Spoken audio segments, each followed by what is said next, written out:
Council of Economic Advisors, Kevin Hassett,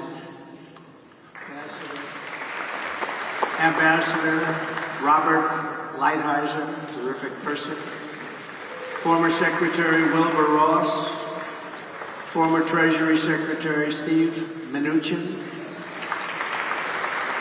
former SEC Chairman Jay Clayton, Ambassador Woody Johnson, Senior Advisor Stephen Miller, my friends and respected business leaders all, John Paulson, Jamie Dimon, Steve Witkoff, Steve Schwarzman, Scott Bassett, Jeff Sprecher, Richard Kurtz, former head of the World Bank, David Malpass, and the two co-chairs of my presidential transition team that are being inundated with phone calls and requests, Linda McMahon and Howard Lutnick.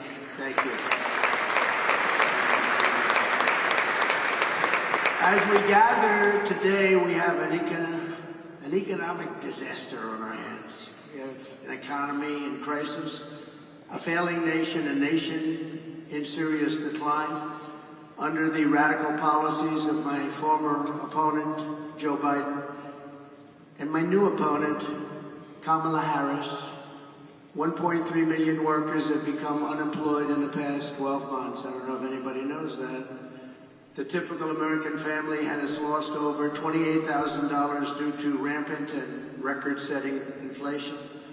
Credit card debt has reached the highest in history, with more than 1 in 3 Americans reporting they have maxed out their credit cards. They've maxed out.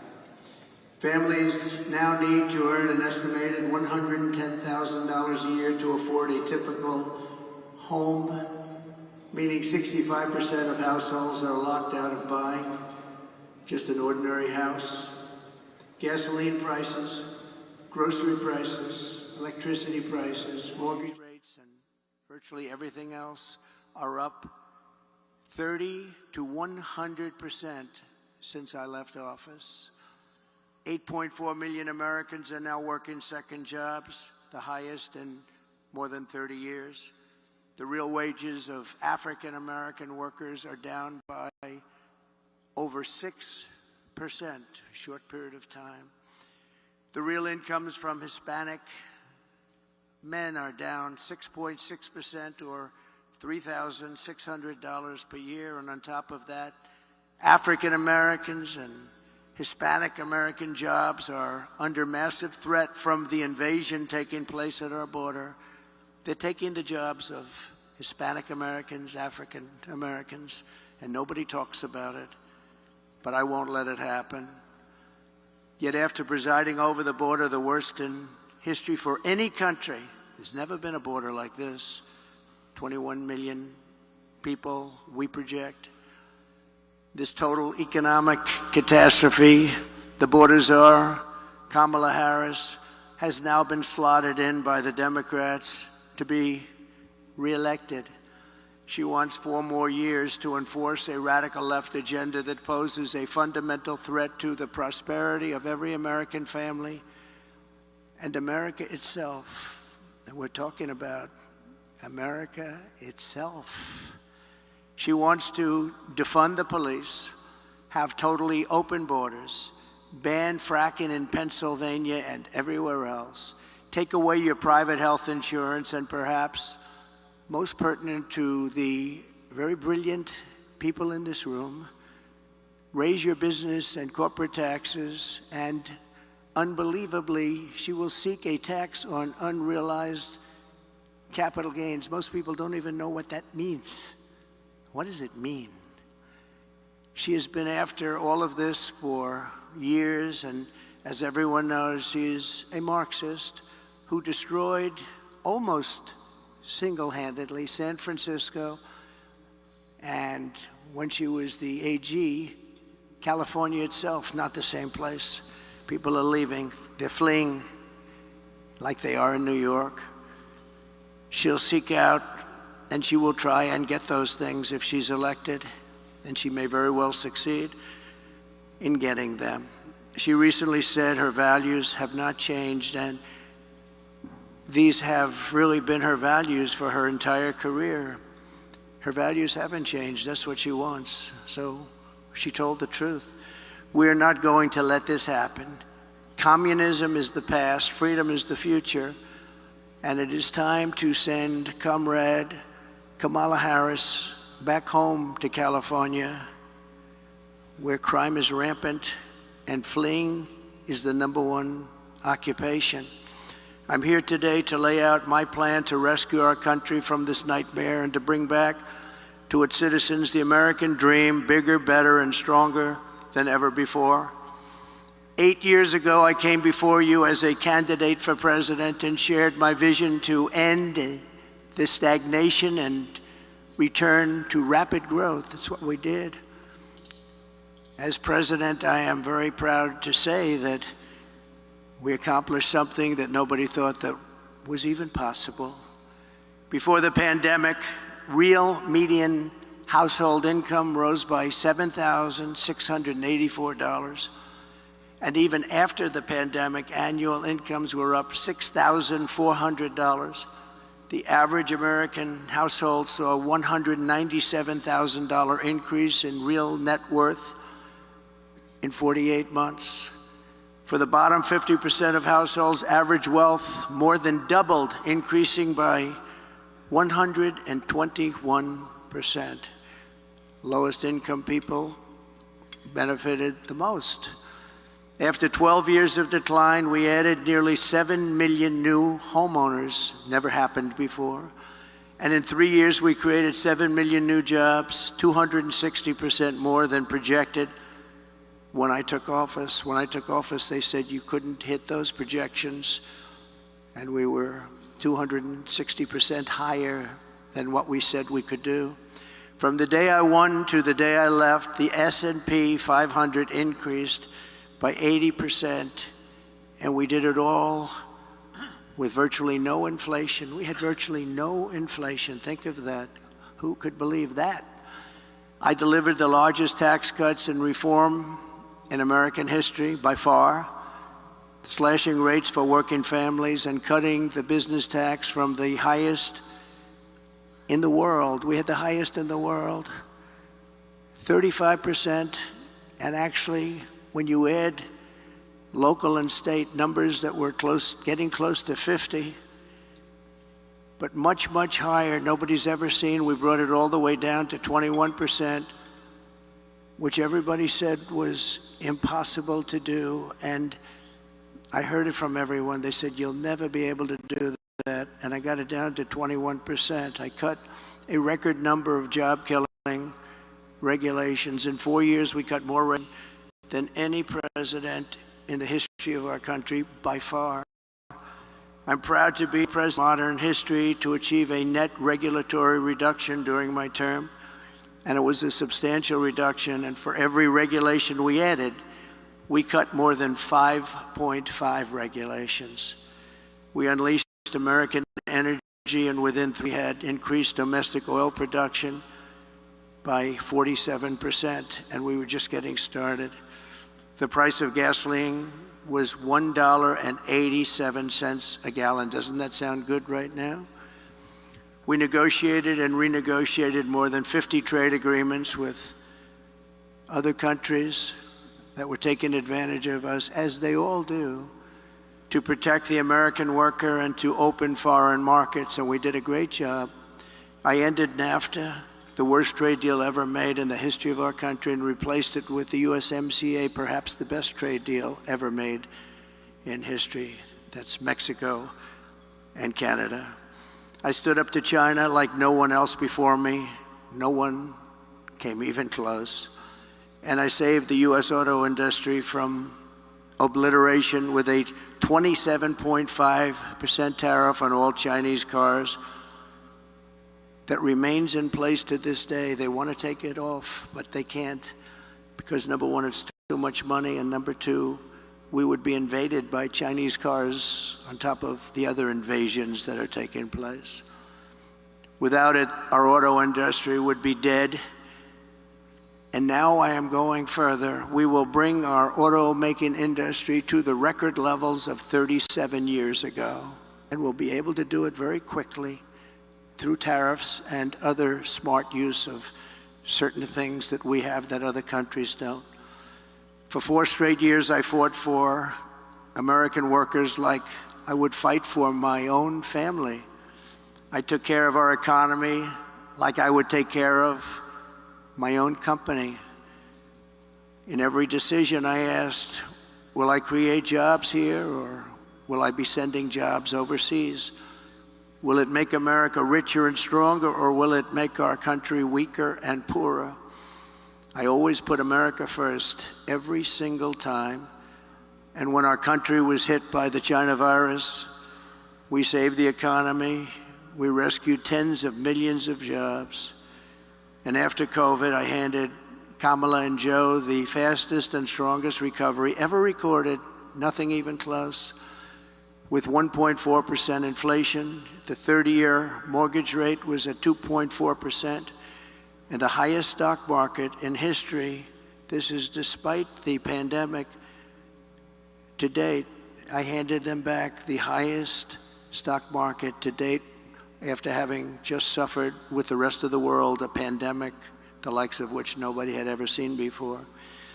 We did an incredible job, and remember, far more people died of COVID under Biden-Harris than under President Trump. Many, many more people. We delivered an economic miracle, which Kamala and Joe turned into an economic disaster, just like they turned the border and indeed the whole world into a catastrophic surrender. Starting on day one, Kamala launched a war on American energy and orchestrated a nation-wrecking border invasion with illegal aliens pouring in from countries all over the world. They came in from countries that nobody ever heard the name of that country. Those countries, from their prisons and jails, there is a difference, from mental institutions and insane asylums, as well as record numbers of terrorists, human traffickers, and sex traffickers. Numbers that we've never seen before taking place over the last 3.5 years. Then Kamala cast the deciding votes on trillions of dollars in wasteful spending, which together with their terrible energy policies gave us the worst inflation perhaps in the history of our country. Nearly 2/3 of the jobs created under the Harris-Biden administration were bounce-back jobs. Bounce back. They were bounce-back jobs that I handed them from before the pandemic. This happens with pandemics. You have bounce-back jobs. The pandemic comes and it goes, and those people go back to their jobs. And just last week, Joe Biden admitted that on social media. I don't know if he knew what he admitted, but that's what it said. I wonder who drew it. Perhaps that person is no longer employed by the Democrats. But right now, it's even worse than that. Under Kamala Harris's policies, 3 million workers are now missing from the job force compared to 2020. 3 million workers, that's a lot. Over 500,000 fewer people have full-time jobs today than just 1 year ago, and 100% of the net job creation in the past year has gone to illegal migrants. Think of that. 100% of the jobs created under this administration has gone to illegal migrants that came into our country. Joe Biden and Kamala Harris formed the worst presidency and vice presidency by far in the history of our country. This election will decide whether we reward Kamala Harris with re-election and 4 more years of crime, economic calamity, and international humiliation, or whether we change that direction and once again build the greatest economy in the history of the world, which we had during the Trump administration. Kamala Harris is the first major party nominee in American history who fundamentally rejects freedom and embraces Marxism, communism, and fascism. You're learning about this, you'll find out nobody knew who she was. Just a few months ago, they didn't know who she was. She is promising communist price controls, wealth confiscation, energy annihilation, reparations, the largest tax increase ever imposed, and mass amnesty and citizenship for tens of millions of migrants who will consume trillions of dollars in federal benefits and destroy Social Security and Medicare. They will be destroyed. They're already putting them into your Social Security and Medicare rolls. I am promising low taxes, low regulations, low energy costs, low interest rates, secure borders, low crime, and surging incomes for citizens of every race, religion, color, and creed. My plan will rapidly defeat inflation, quickly bring down prices, and reignite explosive economic growth. Kamala Harris will take more money out of American pockets. My plan will leave the typical family with many thousands of dollars more than they have right now. First, I will end Kamala Harris's anti-energy crusade and implement a policy of energy abundance, energy independence, and even energy dominance. We have more liquid gold under our feet than any other country, including Russia and Saudi Arabia. We'll be using it. My plan will cut energy prices in half or more than that within 12 months of taking office. It will be an economic revival of our country like no one has ever seen before. Energy was what caused our problem initially. Energy is going to bring us back. That means we're going down and getting gasoline below $2 a gallon, bring down the price of everything from electricity rates to groceries, airfares, and housing costs. That's why OPEC and the Arab nations, and we're very honored to have some of my friends here with us today from that part of the world, but they're working very hard despite being here, that I not be your president. They don't like me. Meanwhile, Kamala Harris can't bring down the price of anything because her energy policies are driving up the cost of everything. Everything is up, way up. Starting on day one, Harris and Biden opened up the Russian pipeline called Nord Stream 2, which nobody have ever heard of until I got involved and said, what about Nord Stream 2? And nobody knew what I was talking about. Largest pipeline in the world, Russian pipeline. But I had it closed. It was shut down. Putin was not happy. We shut it down. They came along, and the Keystone XL pipeline was shut down by them. So they shut down the Keystone, and they immediately gave Russia the right to start rebuilding the Nord Stream 2, the biggest pipeline you've ever seen. We re-entered the horribly unfair to the United States through them when they came back. Paris Climate Accord, so unfair to us. We pay trillions of dollars. Other countries pay nothing. As soon as he came back, he went back into it. I got us out of it and reduced the area of the federal lands available for drilling by 80%. I did that. If I was president, oil production today would be 4 times higher than it is right now. Would have been 4 times higher. Right now, we'd be doing 4 times as much. And remember, we had ANWR, perhaps the largest drilling site in the world in Alaska, which everybody wanted to get approved, but they weren't able to do it. Ronald Reagan fought so hard to get ANWR. He couldn't do it. And it was easier in those days than it is today with all of the environmental concerns. But they came in their first few days in office, they terminated ANWR, amazingly. Biggest drilling site, we think, in the world, bigger than Saudi Arabia, bigger than Texas. We got it, and they terminated it.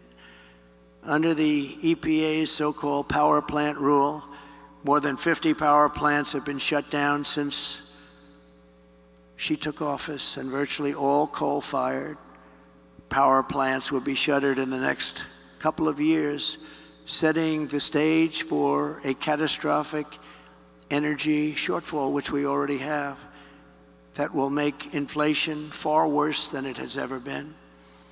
They want to close down our power plants, and we don't have power already to address this dire energy crisis that Kamala and Joe have created. I will immediately issue a national emergency declaration to achieve massive increase in domestic energy supply, which you're going to need. Electricity is desperately needed for AI. AI, controversial, but we got to be the top of it. And we would need, hard to believe, twice the electricity that we currently have right now for everything in order to be dominant. And China is already building massive electricity producing plants. We haven't even thought about it. We will think about it, and I'll get it done on an emergency basis. So we'll be the leader in AI and every other form of technology. With these sweeping authorities, we will blast through every bureaucratic hurdle to issue rapid approvals for new drilling, new pipelines, new refineries, new power plants, new electric plants, and reactors of all types. Prices will fall immediately in anticipation of this tremendous supply that we can create rather quickly. And we'll be the leader instead of the laggard. Second, to further defeat inflation, my plan will terminate the Green New Deal, which I call the Green New Scam, greatest scam in history probably, a $10 trillion scam that we waste. We throw, like throwing money right out the window. It actually sets us back as opposed to moves us forward. And rescind all unspent funds under the misnamed Inflation Reduction Act, which the Democrats agreed after it was approved that it wasn't for that purpose, it was for other purposes like giveaways. Kamala spent $7.5 billion to build 8 charging stations. Think of a charging station like a fuel pump with electricity coming out of it. 8 charging stations in the Midwest for electric vehicles cost billions and billions of dollars. 7.5 billion, they think, but the costs are still going, and 3 of them don't work and never will, probably. Other than that, it's worked out quite well. I will end the electric vehicle mandate, stop the appalling waste, and save taxpayers an estimated $1 trillion. Third, I will launch a historic campaign to liberate our economy from crippling regulation. My first term, I pledged to cut 2 old regulations for every 1 new regulation, and we did much better than that, as I've said. Yet over the past 4 years, Kamala has added $6,300 a year in regulatory costs onto the backs of the typical American family. Think of that.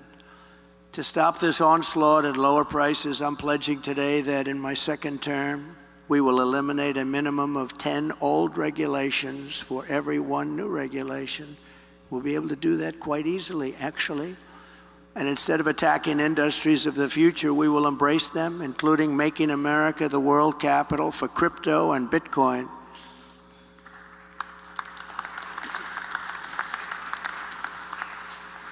Fourth, at the suggestion of Elon Musk, who has given me his complete and total endorsement. That's nice, 'cause he's a smart guy.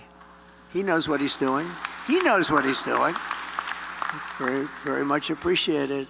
I will create a government efficiency commission tasked with conducting a complete financial and performance audit of the entire federal government and making recommendations for drastic reforms. We need to do it. Can't go on the way we are now.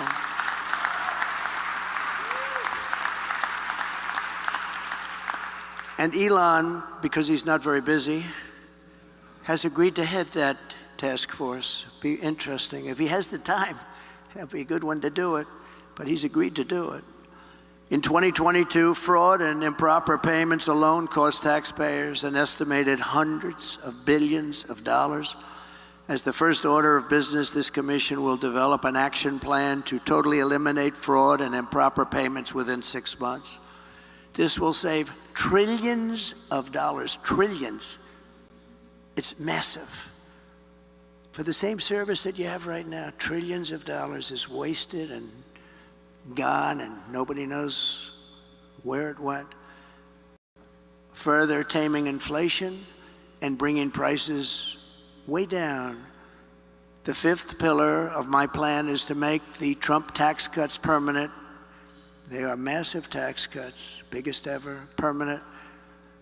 And to cut taxes even more, and we will have no tax on tips, something which they copied 4 weeks after I said it. She got up and said, no tax on tips. I said, I just said that. She is actually copying a lot of my plan. In fact, we're going to send her a MAGA cap sometime in the next week. We're having a special one made. But we also know she doesn't mean it. She's going to stick with what her whole life has been about. And also, no tax on Social Security benefits. People on Social Security have been wiped out by inflation, and now on top of it, we tax their benefits. We're not going to tax their benefits. We have so many different ways of making so much money. This country, the potential is so incredible. We don't have to take it away from people on Social Security. We're not going to do that. We're going to save Social Security. She's going to destroy Social Security. Under the Trump administration, we proved that targeted tax cuts do not increase the deficit. They reduce the deficit by growing the economy and raising revenue. After we gave the massive tax cuts, we took in the following year with a much lower rate, billions and billions of dollars more than we did the previous year with a high rate. Think of that. So with a much lower rate, we took in more money because people were incentivized.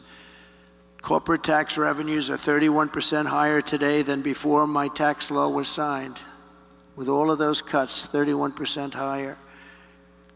To further support the revival of American manufacturing, my plan calls for expanded R&D tax credits, 100% bonus depreciation, expensing for new manufacturing investments, and a reduction in the corporate tax rate from 21% to 15% solely for companies that make their product in America.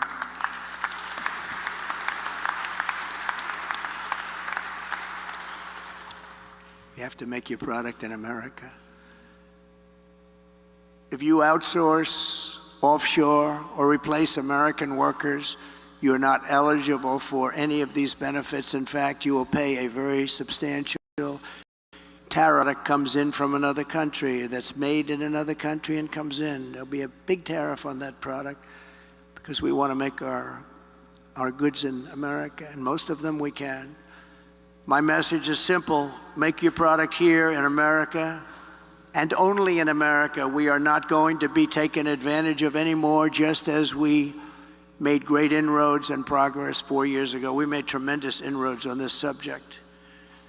We're not going to watch our wealth and jobs get ripped away from us and sent to foreign countries, which is what's been happening for many, many decades with us. China was built on doing exactly what we're going to be doing and what I started doing 4 years ago. What we're putting forward is the most pro-American manufacturing and jobs policy in modern history for any country. This plan will bring jobs and growth into our country at levels never seen before. Every business on earth will flock to America from Europe, Asia, the Middle East, and all over the world. By contrast, Comrade Kamala Harris wants to sacrifice our wealth, kill the economy, and drive jobs overseas to punish businesses more. Businesses will leave. They'll leave America. They're international companies. They report to their shareholders, and they will leave America if her plan, even in a small form, comes to the fore. Her tax plan, which includes the promise to end the Trump tax cuts, which again, by itself, would be a massive tax increase, would increase taxes by over $5 trillion, a record many times over.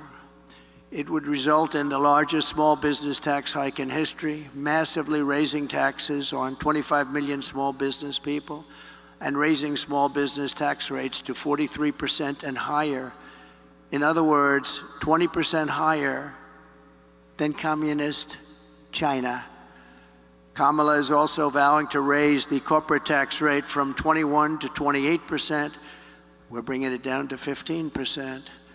But she really is looking to raise it to 40, 45, or even 50%. You know that. All you have to do is follow her past path.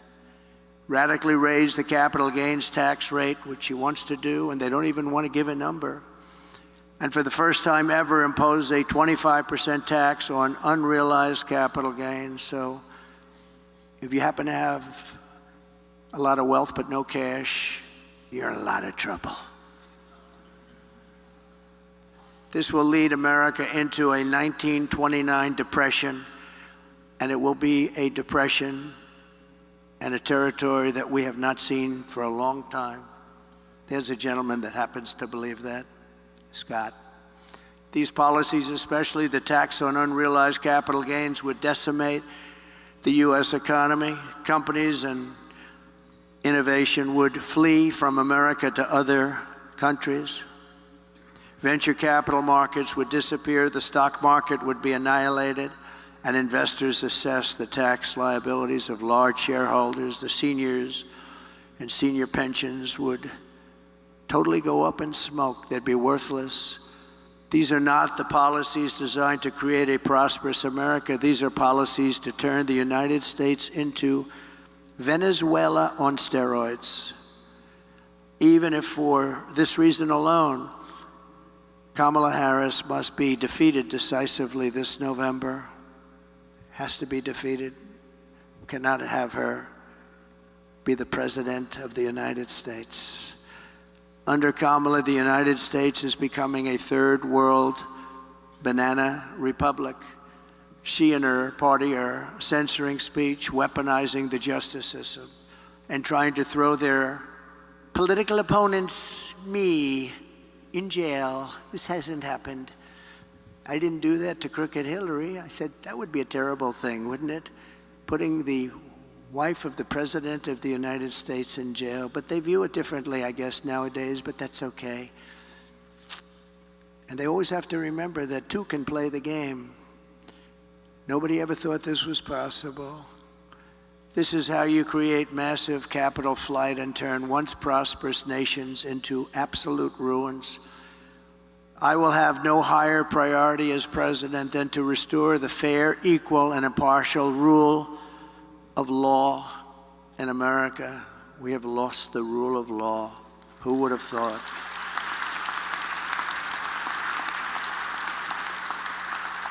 Number 6, under my leadership, America will encourage domestic production instead of punishing it. As you know, our country's vast manufacturing wealth was created at a time with very little domestic taxation, few regulations, and most revenue came from tariffs from other countries.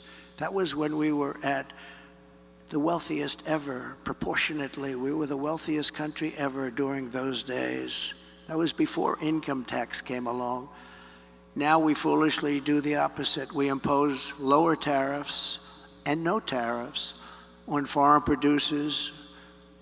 We have the lowest tariffs of any nation in the world, and we relentlessly punish our own companies for doing business in America. You do business in America, you're punished tremendously. I had many, many companies come to me, sir, I can't compete.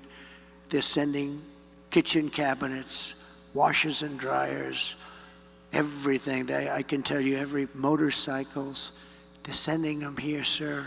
We can't compete.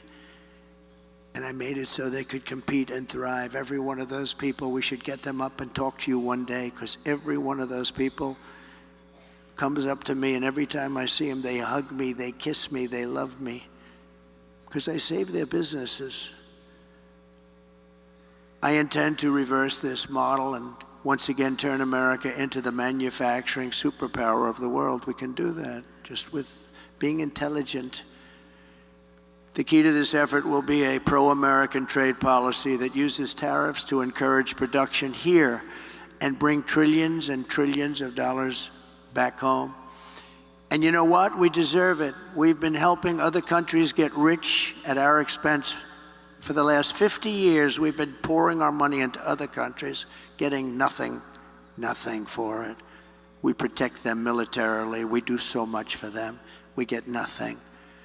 My plan is that if you open your factory in Wisconsin, Pennsylvania, Michigan, Minnesota, anywhere else in our country, you don't pay a tariff tax. You don't pay a tax. You can make the product here.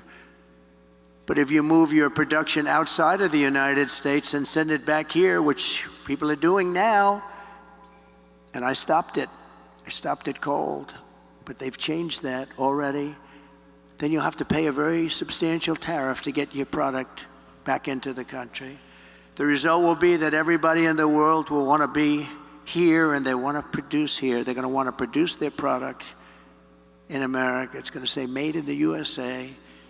We will be able to build ships again. We will be able to build planes again. We will be able to build our military again from within, all from within.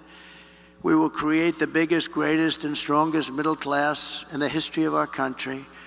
We will have tens of millions of high-paying jobs in manufacturing, transportation, defense, as well as all of the sales and support of export jobs. Our auto industry will be the biggest beneficiary. In short, it will be a national economic renaissance just by using our heads, by being smart, by not letting other countries take advantage of us. They've been doing it for so long. It's so sad to see. And I know them all, and they laugh at us behind our back. They can't believe how stupid our leadership has been for so many years. We will ensure that the United States has a giant steel industry, an aluminum industry, a manufacturing base, and a defense base. We want an industrial base that can take care of our defense needs 100%. And you can call it what you want. Some might say it's economic nationalism. I call it common sense. I call it America first. This is the policy that built this country, and this is the policy that will save our country. In the words of a great but highly underrated president, William McKinley, highly underrated, the protective tariff policy of the Republicans has been made and made the lives of our countrymen sweeter and brighter. It's the best for our citizenship and our civilization, and it opens up a higher and better destiny for our people. We have to take care of our own nation and her industries first. In other words, take care of our country first. This is when we had our greatest wealth. He was assassinated, and he left his group of people that followed him. Teddy Roosevelt became a great president, spending the money that was made by McKinley. So McKinley got a bad deal on that one. He built tremendous wealth.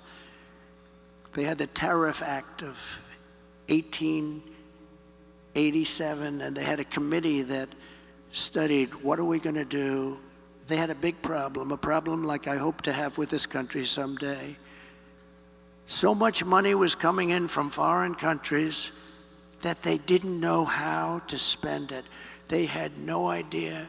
So they set up a committee. We'll set one up with the people in this room. How do we distribute the wealth that we have? And Roosevelt built dams and built railroads and did national parks. But he did it with the money that was made with tariffs from McKinley. So you have to remember that. Very highly underrated, a very underrated president. Let's give them both credit. Smart tariffs will not create inflation. They will combat inflation. I had almost no inflation, and I had the highest tariffs that anyone's seen, and they were going a lot higher. Foreign nations will pay us hundreds of billions of dollars, reducing the deficit and driving inflation down. It will largely reduce our deficit. In my first term, we imposed historic tariffs with no effect on consumer prices or inflation. The anti-tariff people, many of them, I believe, honestly work for these other countries in some form, get tremendous amounts of lobbying money and other money because it doesn't make sense what they're saying. But we had no inflation, and we had protection, and I saved so many industries. I saved the steel industry. But Biden and Harris are letting it go. They're letting it go. It's so easy to keep.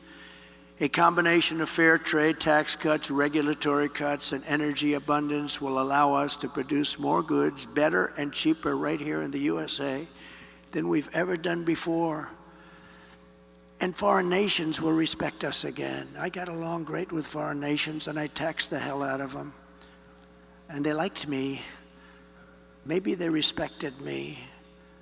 And Viktor Orban, a very strong man, he's the Prime Minister of Hungary. He said the only thing missing from the world right now is President Trump. He kept the world safe because everybody was afraid of him. I don't like that term, but that's the term he used. I would like to say respected him and respected our country, but he didn't say that. He said everybody was afraid of him. He said China was afraid, Russia was afraid. They were all afraid. Kim Jong-un, I got along great with him. And I try to explain to the fake news media that getting along with people, foreign countries, is a good thing, not a bad thing. It's a very good thing. It's a smart thing.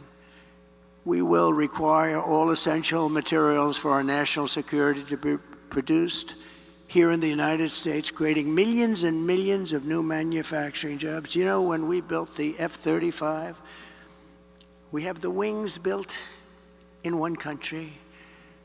We have the tail, rudders, built in another country. We have the seats built in another country. We have the electronics built in 7 different countries. What the hell would we do if there's a war? And we'll end up fighting half of those countries, and we don't want to have a war because right now we're closer to World War III than we've ever been in our lives. With Russia, Ukraine, which would have never happened if I was president.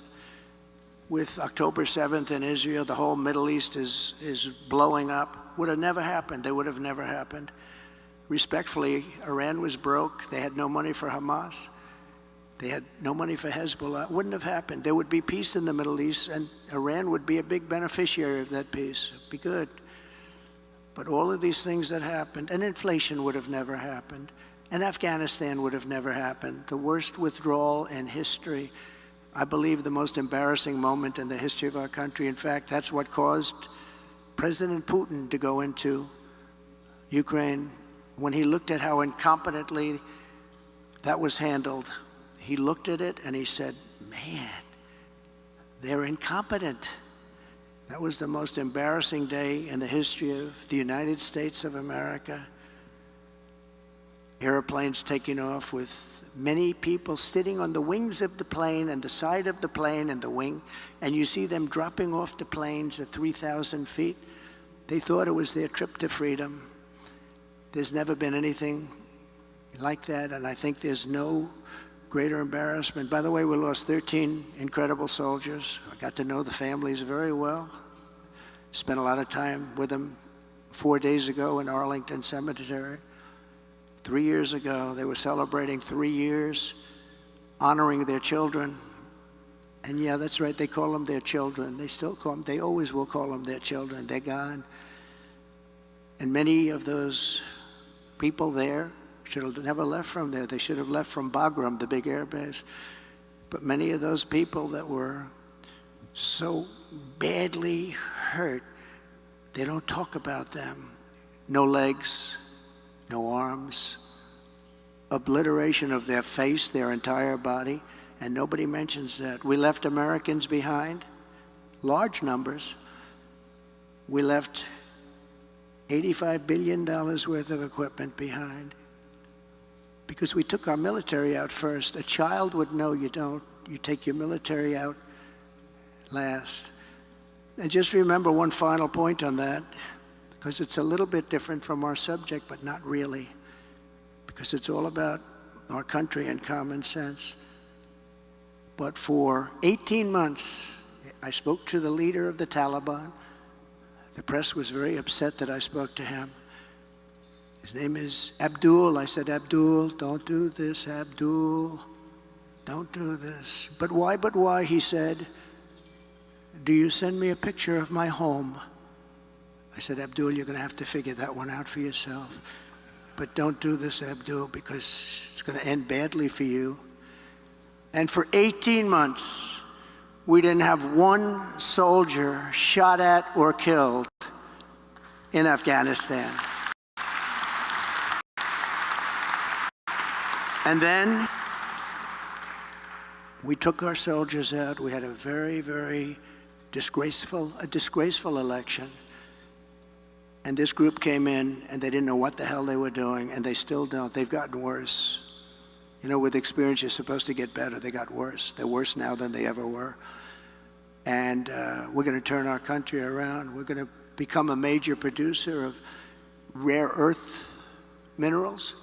We're going to create jobs and making it really, and us, truly self-reliant. Remember the rare earth, where we have to go to China. We have sites that are tied up with more than anybody else has. They're environmentally protected. We have sites that are phenomenal, everything you want in terms of rare earth, and we can't use them because of environmental protection. But we're going to end that very quickly as soon as I get to office. We will make housing much more affordable. As inflation is tamed, interest rates will dramatically fall. They'll be down very, very low. We'll get them down. We had them down to 2.4% and even lower than that for a period of time. Reducing mortgage rates is a big factor. We're going to get them back down to, we think, 3%, maybe even lower than that, saving the average home buyer thousands of dollars per year. They can now go out. Young people will be able to buy a home again and be a part of the American dream. We will eliminate regulations that drive up housing costs with the goal of cutting the cost of a new home in half. We think we can do that. The regulations alone cost 30%. Regulation costs 30% of a new home. And we will open up portions of federal land for large-scale housing construction. These zones will be ultra-low tax and ultra-low regulation. One of the great, really small business job creation programs it will be of all time. We're going to open up our country to building homes inexpensively so young people and other people can buy homes. You can't buy them anymore. Millions of Americans will take part in setting these safe and beautiful communities, reviving the frontier spirit, and really, as I said, reviving the American dream. It's about the American dream. It's all about the American dream. We don't talk about American dream with these people in office. They don't want to talk about the American dream because they're the exact opposite. They're the exact opposite. We also cannot ignore the impact that the flood of 21 million illegal aliens has had on driving up housing costs. That's why my plan will ban mortgages for illegal aliens in California. They're passing a law where they're going to give illegal aliens money to buy a house. But our soldiers, our veterans that are laying on the streets, they can't have them. You have soldiers right now laying on the streets of different cities, all Democrat-run. They're laying on the streets in front of hotels, in some cases luxury hotels, and you have illegal immigrants coming in and living in those hotels and laughing at our soldiers as they walk by into a luxury lobby. Is there something wrong with that thinking? Is there something wrong with our country? If Kamala is allowed to continue to let our country be invaded, we will face a fiscal Armageddon. These migrants are consuming hundreds of billions of dollars in benefits. You saw in Colorado this week a group from Venezuela, rough ones. They took over large sections of a town, large sections of an area of Colorado, Aurora, Has anyone been there? I think you'd better stay away for a little while. They had AK-47s, the ultimate guns, AK-47s. They can blow lots of people away real fast. And the sheriff didn't want to touch him. Nobody wants to touch him. Sheriff, there's 18 Venezuelans attacking my building. Would you please come over and straighten out the situation? He's got a deputy. You know what they say? Well, no thanks, let's call in the military. They're taking over. And I said this 4 years ago when I realized they wanted open borders. And it's happened. It's happening now in Chicago. They're taking over sections of Chicago. What's happening in New York and Los Angeles and many other cities is not even describable. They're tough. They're tough and they're smart and they're vicious. Don't forget, they come from the prisons and they're the bad criminals on the streets. Caracas, Venezuela, has almost no crime. Next year, I'm going to suggest that the Economic Club hold its meeting in Caracas because we'll be safer than we are in our country if they win. We'll be far safer. But crime in Venezuela is down 72% because they've taken all of their criminals off the streets. Not all of them. They still have some left, but they're coming in rapidly by bus and by plane. They're coming into our country. And we're dumping them in our country, and they say, if you come back, we will kill you. And they're not going back. We got them. But they're going back if I'm president, I guarantee you that. They're going back fast. And now Kamala wants to give them food stamps, housing assistance, welfare, Medicaid, Medicare, Social Security, and destroy all of those programs. You will destroy those programs. That is why I will ask Congress to pass legislation barring all taxpayer-funded benefits to illegal aliens. And by the way, when you do that, they won't come. They're coming now because they realize they've never seen wealth like this. They're getting things that they could never get. They're coming for that reason. If you stop that, you'll be dropping the flow by 80%. I think that they're coming because they're taken care of. Let's put them in a luxury. Let's put them in the Waldorf Astoria. That's a nice place. I will stop the invasion and send criminal illegal aliens back home. And when we do all of this, we will be so successful. We'll create America's own sovereign wealth fund to invest in great national endeavors for the benefit of all of the American people. Why don't we have a wealth fund? Other countries have wealth funds. We have nothing. We have nothing. We're going to have a sovereign wealth fund, or we can name it something different. I'll talk about it with Mr. Paulson, who's in the audience, and a lot of other friends of mine. And we'll name it something that's appropriate. Perhaps sovereign wealth fund wouldn't be appropriate, but it's going to be the same thing. We'll put tremendous amounts of money through all this money that will be taken in through tariffs and other intelligent things. And we'll have the greatest sovereign wealth fund of them all, and we should have, and that will be used to do things that will be great for our country, including to invest and wisely invest and build it up bigger and stronger and better than any place on earth. We will build extraordinary national development projects and everything from highways to airports and to transportation, infrastructure, all of the future. We'll be able to invest in state-of-the-art manufacturing hubs, advanced defense capabilities, cutting-edge medical research, and help save billions of dollars in preventing disease in the first place. And I'm very honored to have been endorsed last week by Robert F. Kennedy Jr. That was a great endorsement, and he's very much into helping people. He's very much into helping people. I've known him a long time. That was a great thing when he did that. That was not easy for a Kennedy to be endorsing a Republican. That was not easy. But these are not Democrats. These are radical left lunatics, and you can't let them run your country. We will invest in new and modern agricultural techniques so we can have safe, healthy, high-quality foods for our families. That's where Bobby is so interested. foods. He says we're putting a lot of bad foods in our body. You look at other countries which do far less, and they're actually much healthier than we are. This wealth fund will return a gigantic profit which will help pay down national debt. We're going to work on national debt very strongly, by the way. We're going to have so much money coming in. We're going to work on national debt. We're at close to $36 trillion right now. We're going to work on getting it down. And it is many of the people in this room who will be helping to advise and recommend investments for this fund. This is how we will end the era of inflation, mayhem, and misery under Kamala Harris, the worst vice president in the history of our country, and unleash a new era of safety, prosperity, and success for our workers, our families, and our businesses. And I've done it before. We did a great job, and now we really know our job well. I know the smartest, the best people. We have the best people.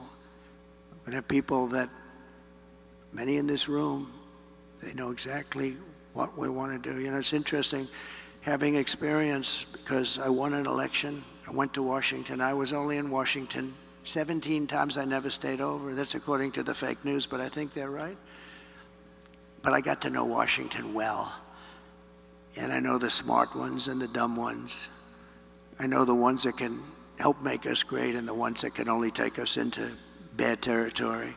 I got to know a lot of people, probably as many as anybody at that level. And we have incredible talent, and we're going to be using that talent. We had some incredible talent, much of it sitting up here and sitting down here. They did a great job on trade. Bob Lighthizer, so many other people did such a great job. We rebuilt our military. We rebuilt our entire military, did a great job. We have great generals, not the television generals, not the generals that took us out of Afghanistan in 24 hours and left that horrible situation, but we have great generals. We defeated ISIS.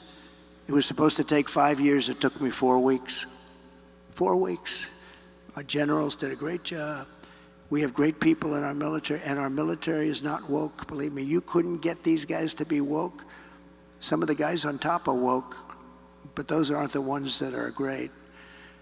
So we're going to do things that we didn't do even the first time. We had a great presidency. There was an article written the other day that the Trump presidency was a great presidency. With victory on November 5th, which will go down as the most important day in the history of our country, inflation will be gone, our energy will be unleashed, our economy will be set free, our sovereignty will be restored, our citizens will thrive, growth will come roaring back, and America's future will be brighter than ever before. So I want to thank you all. This has been a lovely experience. It was years ago that I was here. We talked about what we were going to do, and we did just about everything we said. And if you'd like, we'll take a few questions, Bob. Great. Thank you very much, Mr. Trump. Thank you.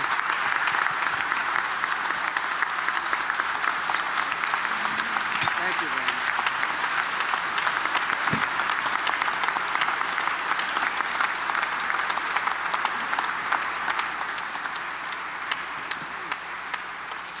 Thank you very much. And we're now moving, as promised, to the question and answer portion of the program.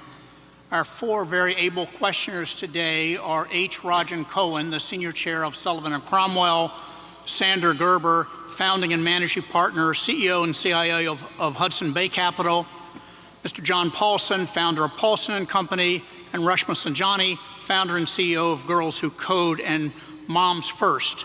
We're going to go in alphabetical order, and therefore, Raj, you have the first question.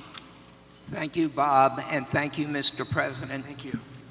I would like to ask about the United States economic sanctions programs. These programs have been used, as you well know, to advance our national security interests, our foreign policy objectives, but they also have economic implications. And the most recent was the program against Russia in response to their invasion of Ukraine, where for once we got the support of all our allies. So my specific question is, would you strengthen or modify any of these economic sanctions programs, particularly Russia, including the pipeline you mentioned? Well, it's a great question. The problem with what we have with sanctions, and I was a user of sanctions, but I'd put them on and take them off as quickly as possible, because ultimately it kills your dollar and it kills everything the dollar represents, and we have to continue to have that be the world currency. I think it's important. I think it would be losing a war if we lost the dollar as the world currency. I think that would be the equivalent of losing a war. That would make us a third world country, and we can't let it happen. So I use sanctions very powerfully against countries that deserve it, and then I take them off. Because look, you're losing Iran, you're losing Russia. China is out there trying to get their currency to be the dominant currency, as you know better than anybody. All of these things are happening. You're losing so many countries because there's so much conflict with all of these countries that you're going to lose that, and we can't lose that. So I want to use sanctions as little as possible. One of the things that we have with tariffs is that I'll say to them, you don't honor the dollar as your world currency. Is that right? You're not going to do it? No, we're not. I said, that's okay. I'm going to put tariffs all over your product. And they're going to say, sir, we'd love to honor the dollar as the world currency. You know, tariffs, in addition to monetary and the money that we'll take in, which will be bigger than you've ever seen in this country before, gives you tremendous political power for something like that, as an example. I stopped wars with the threat of tariffs. I stopped wars with two countries that mattered a lot. A lot of people would have been killed, and I threatened tariffs coming into the United States if they don't make peace. And we made a lot of, we didn't have conflicts like you have right now. We had very intelligent people. But the biggest threat you have is you lose that currency, and we have lost something that you'll never get back. And we can keep it if we're smart, but they use it too much, and then they just forget about it. And these countries like Russia, it's going out now and doing its own thing, and you know, they're going out bragging about how they don't need us anymore, et cetera, et cetera. The sad part about Russia is that Ukraine would have never happened if I was president, so we wouldn't really have to be talking about sanctions. But it did happen. And one of the things I'm going to do, a little bit relevant to your question, is if we win, I believe I can settle that war while I'm president-elect. Before I ever get into office, I can get that war settled and get that war stopped, because it's a horrible, horrible war.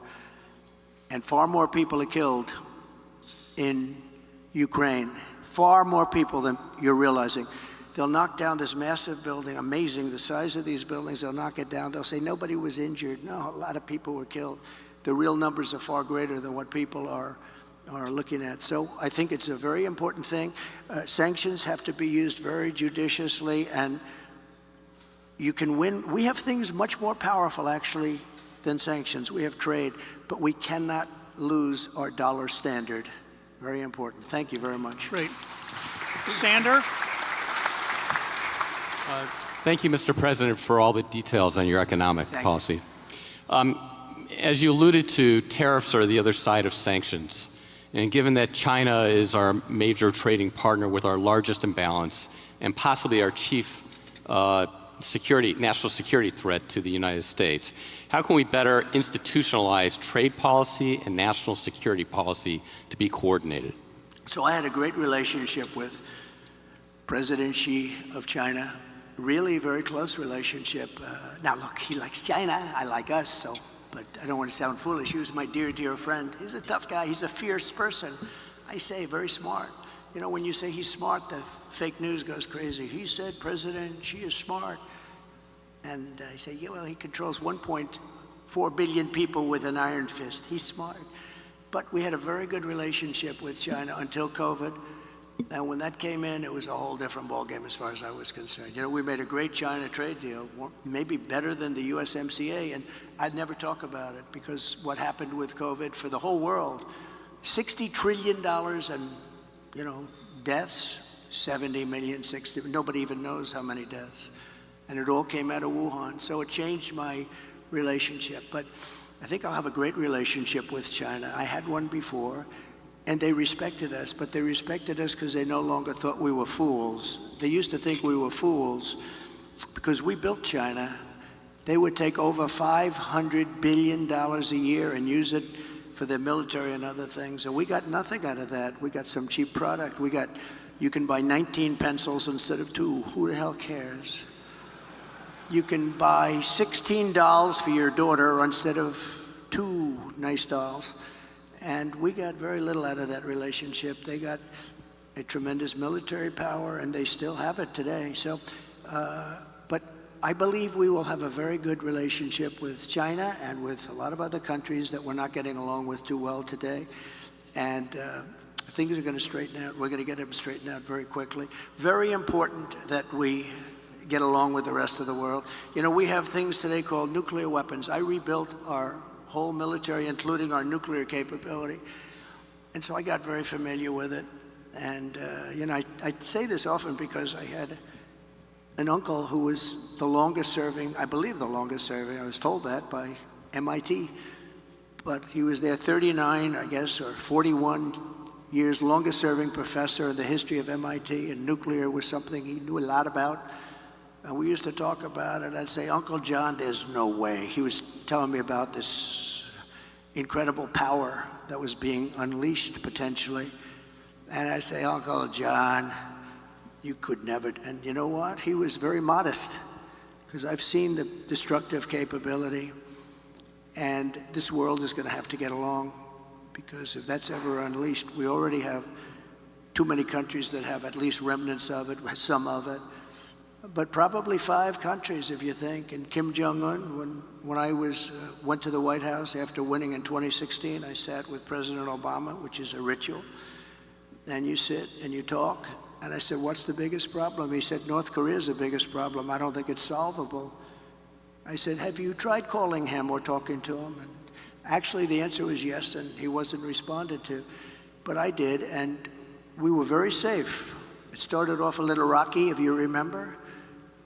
Little Rocket Man, I called him, and he called me things too.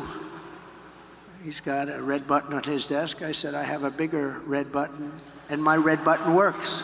I said, and then it started getting a little nicer, and then one day I got a call that they'd like to meet, and it was a great thing. We had a great meeting. We had 2 meetings, actually 2 great meetings, summits, and we had no problem with them. Now they have a problem because they're not liking this administration. They don't respect this administration at all.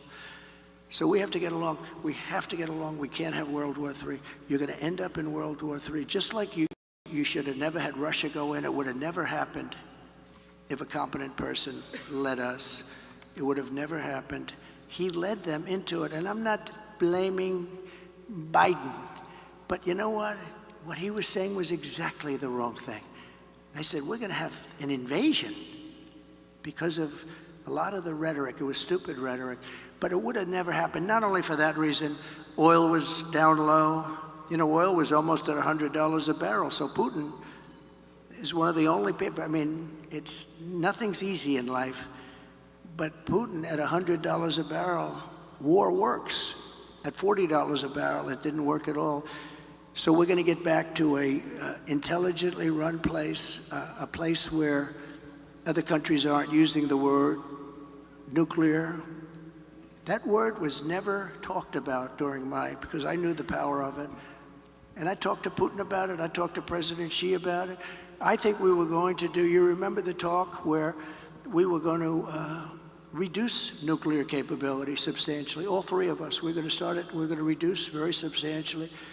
And then we had the election, and after the election, they didn't talk about that or anything else, frankly. But we have to be very, very careful, because the destructive capability of nuclear, when people talk about global warming, I say the ocean is going to go down 1/100th of an inch within the next 400 years. That's not our problem. Our problem is nuclear warming, and we better be smart, and we better have smart people at the top that know how to deal, because these people don't know how to deal. Putin came out today, he endorsed Kamala. And I didn't know, was I supposed to call him up and say, thank you very much, I appreciate it. But he endorsed Kamala. I have a feeling, I don't know, I don't know exactly what to say about that. I don't know if I'm insulted or he did me a favor. But we have to get along with the world. We can't have war because the destructive capability, you can be the head of the biggest bank wherever the hell Jamie is sitting. You can be the head of the biggest bank in the world, and a couple of nukes and your bank doesn't mean a thing. You gotta get along. This is such an important job. It's a dangerous job too. Very dangerous job. If you look at statistically, being president is very dangerous. That throbbing feeling I have. Oh, that throbbing feeling. No, it's a very dangerous job, and you have to do it right. And if you don't do it right, bad things will happen to the world. Things like you've never seen before. Okay, thank you very much. Thank you. Thank you. John Paulson behind me to your right, Mr. President. Hi, John. First, let me thank you for your presentation today. President Trump, in the last fiscal year, the fiscal deficit under the Biden administration was approximately $2 trillion. Under the policies you've announced, the deficit would come down from items such as increased revenues from tariffs, as well as eliminating the tax incentives for the Green New Deal. These gains would be mitigated by decreases in revenues from policies such as no tax on tips. Overall, what do you estimate will be the impact of the fiscal deficit from your policies? Well, we just hit record highs at numbers that nobody ever thought possible. You're right, it's over $2 trillion. Nobody thought that was a number that was, I mean, you could go back 4 years, nobody thought a number like that would be possible. It's crazy, it's like, it's just horrible, actually. But yeah, we're $2 trillion, and I view it as profit and loss to a certain extent. A lot of people say, oh, it's trade. You know, you have many people say trade deficits don't matter. I think they matter a lot. I think they matter a lot. We're going to have tremendous growth. What I'm talking about is all about growth. The tax is relatively minor compared to the growth. We're going to make our money back on growth. We're going to also, I mean, we're going to grow like nobody's ever grown before. I think if this all works out, you're going to have the auto industry come back to America. Right now, China is building 2 auto factories in Mexico, massive auto factories. And they think they're going to make their cars in Mexico and send them back into the United States with no tax. It's not going to happen. Under this administration, it's going to happen. And they wanted to do that during my administration. I said, if you do it, we're going to put a 200% tariff on every car, and you'll never be able to see it. There will never be one car coming across our border. And if I would have let them do it, we would have had these 2 factories. Well, now they're building massive factories, more than 2, and they're going to kill Detroit. And the head of the union, the United Auto Workers in Detroit, has done a terrible, terrible job, just a terrible job. But we're going to bring tremendous growth back. And remember, we're also taking in a certain percentage. I won't name the percentage today, but it'll be a certain tariff percentage, which will be higher than people had heard in the past. And we will be bringing in billions and billions of dollars, which will directly reduce our deficits. Okay? Thank you very much. Good job you've done, by the way. Very good. Thank you. And the final question, Resma, is to you. Thank you. President Trump, you talked about how the increase in the price of food, gas, and rent is hurting families. But the real cost that's breaking families' backs and preventing women from participating in the workforce is childcare. Childcare is now more expensive than rent for working families and is costing the economy more than $122 billion a year, making it one of the most urgent economic issues that is facing our country. In fact, the cost of childcare is outpacing the cost of inflation, with the majority of American families of young children spending more than 20% of their income on childcare. One thing that Democrats and Republicans have in common is that both parties talk a lot about what they're going to do to address the childcare crisis, but neither party has delivered meaningful change. If you win in November, can you commit to prioritizing legislation to make childcare affordable? And if what specific piece of legislation will you advance? Well, I would do that, and we're sitting down. You know, I was somebody, we had Senator Marco Rubio, and my daughter Ivanka was so impactful on that issue. It's a very important issue. But I think when you talk about the kind of numbers that I'm talking about, that, because look, childcare is childcare. There's something, you have to have it. In this country, you have to have it. But when you talk about those numbers compared to the kind of numbers that I'm talking about by taxing foreign nations at levels that they're not used to, but they'll get used to it very quickly. And it's not going to stop them from doing business with us, but they'll have a very substantial tax when they send product into our country. Those numbers are so much bigger than any numbers that we're talking about, including childcare, that it's going to take care. We're going to have, I look forward to having no deficits within a fairly short period of time, coupled with the reductions that I told you about on waste and fraud and all of the other things that are going on in our country. Because I have to stay with childcare. I want to stay with childcare, but those numbers are small relative to the kind of economic numbers that I'm talking about, including growth, but growth also headed up by what the plan is that I just told you about. We're going to be getting in trillions of dollars, and as much as childcare is talked about as being expensive, it's relatively speaking not very expensive compared to the kind of numbers we'll be taking in. We're going to make this into an incredible country that can afford to take care of its people, and then we'll worry about the rest of the world. Let's help other people. But we're going to take care of our country first. This is about America first. It's about make America great again. We have to do it because right now we're a failing nation. So we'll take care of it. Thank you. Very good question. Thank you. Thank you, Bob. Thank you very much, Mr. Trump. It's great that you accepted our invitation to be with us today. Thank you, Raj, Sander, John, and Reshma, for your questions. The president is now going to be leaving the building, and so we want to all stay seated while he and his team leave. But as he leaves, let's all say thank you one more time for him accepting our invitation to be here today. Thank you, Bob. Thank you. Thank you. It's a great honor.